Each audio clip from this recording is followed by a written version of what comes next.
المستقيم الحمد لله رب العالمين الرحمن الرحيم مالك يوم الدين إياك نعبد وإياك نستعين اهدنا الصراط المستقيم صراط الذين أنعمت عليهم غير المغضوب عليهم ولا الضالين آمين. اللهم صل على سيدنا محمد وعلى آل سيدنا محمد كما صليت على سيدنا إبراهيم وعلى آل سيدنا إبراهيم وبارك على سيدنا محمد وعلى آل سيدنا محمد كما باركت على سيدنا إبراهيم وعلى آل سيدنا إبراهيم في العالمين إنك حميد مجيد. سبحان ربك رب العزة عما يصفون والسلام على المرسلين والحمد لله رب العالمين. Voilà, Inch'Allah, on va continuer avec la suite de ce hadith. الدين النصيحة قلنا لمن قال لله ولكتابه ولرسوله ولأئمة المسلمين وعامتهم. Sayyidina Abu Ruqayyah Tamim ibn Aus ad-Dari rapporte que le prophète sallallahu alayhi wa sallam a dit: la religion consiste en le conseil nasiha. Nous dîmes à qui? Il dit à Dieu, à son livre, à son messager, aux dirigeants des musulmans et à tous musulmans.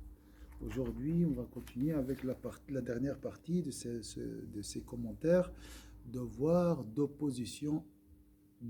d'opposition politique.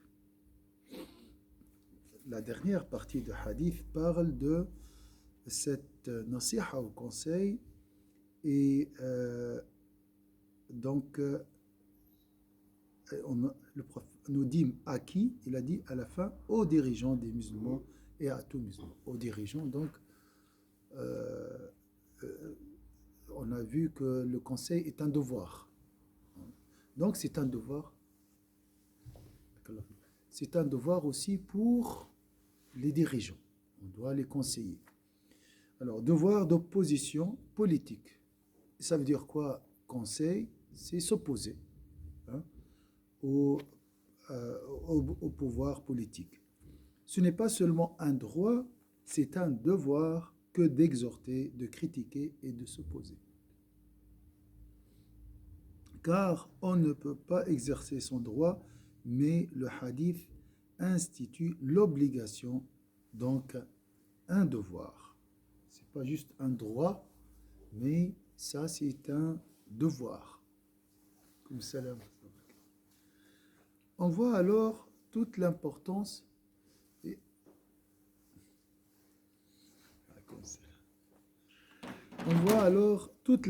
de cette valeur dans la société musulmane.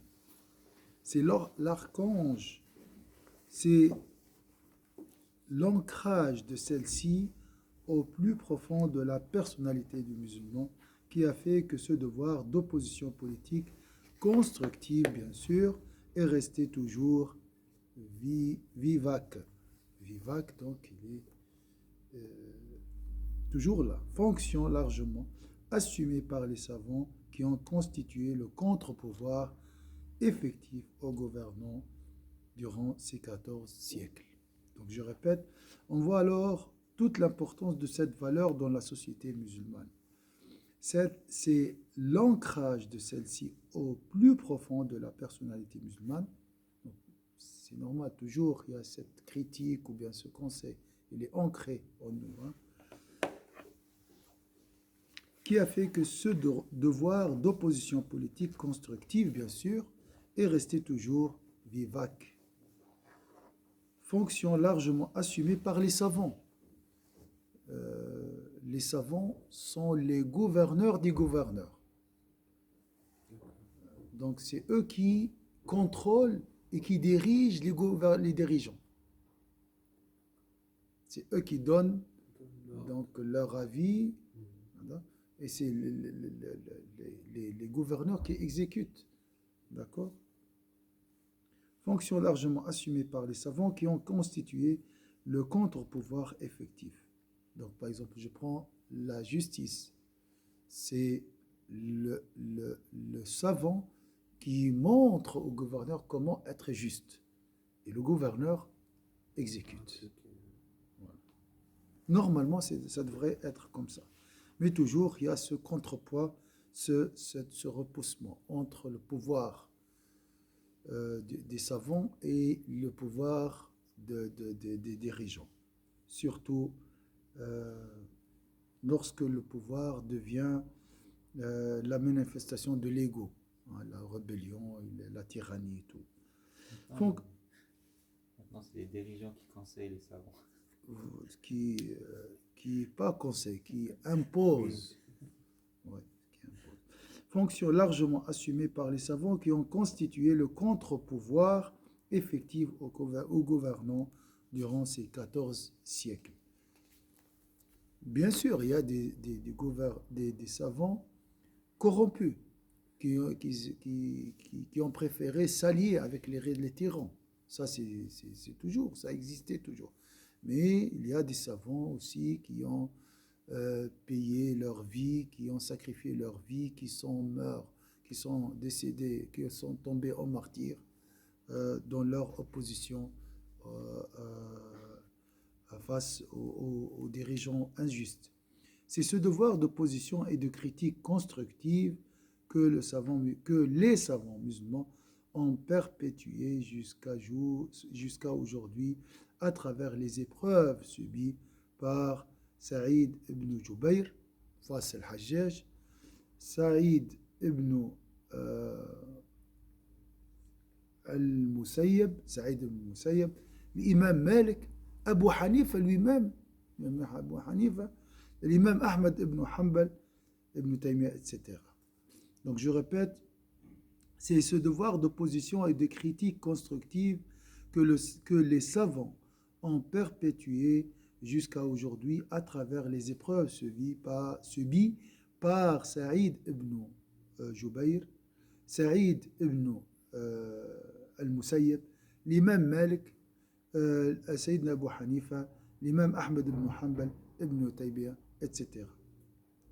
On voit bien comment ce concept fonde le droit à dire non à ce qui peut être perçu ou compris comme injustice, déviation ou tout simplement mauvaise compréhension ou différence de point de vue.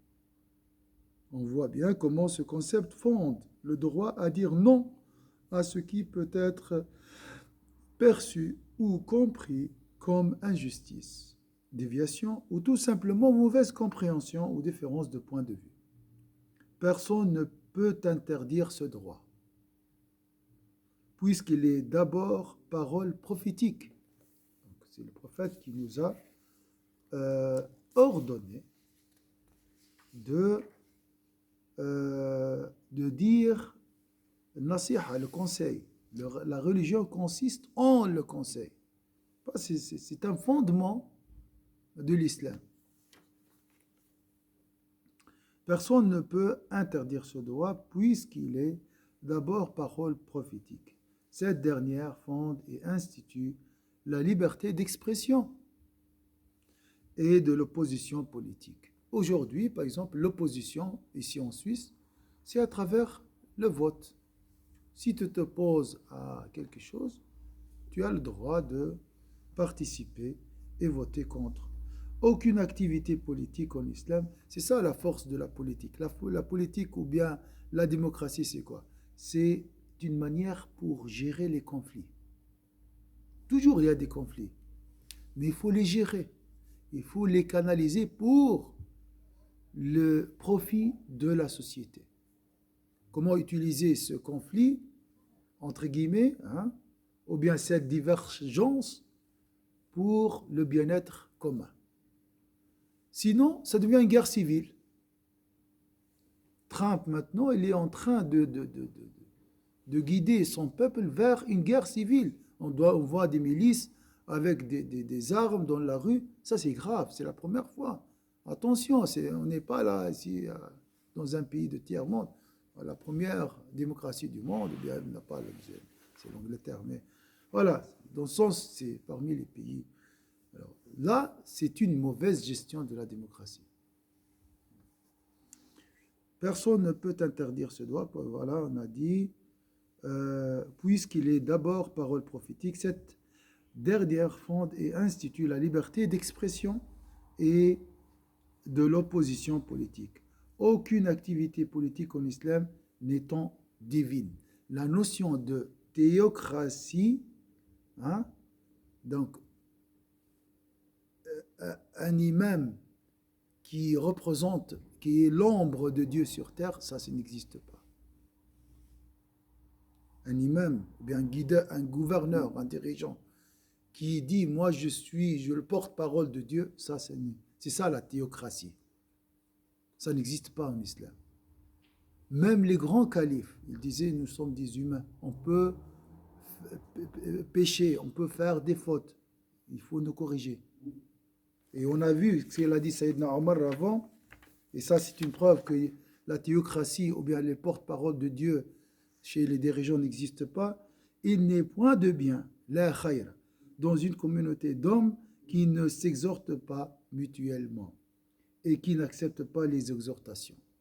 La khayr fikum illam taquluha. Dans un autre hadith, sentence, il a dit, il n'est point de bien en vous si vous ne m'exhortez pas. Ne m'exhortez pas. Et il n'y a point de bien en moi si je n'accepte pas le conseil. Il n'y a pas mieux que ça. Donc, la question de la théocratie hein, ou bien une activité politique théocratique, ça n'a pas de sens en islam. Elle sera naturellement le siège de contestation humaine. Elle sera naturellement le siège de contestation humaine. Et si nous devons obéir à nos gouvernants, cette obéissance est conditionnée toutefois par la légitimité de l'ordre donné. Si cette légitimité se trouve controversée, nous devons rapporter notre déférent au seul arbitrage du livre sacré et de la tradition prophétique. Et s'il se trouve que cet ordre est en désaccord évident avec la règle, il ne méritera que rejet pur et simple.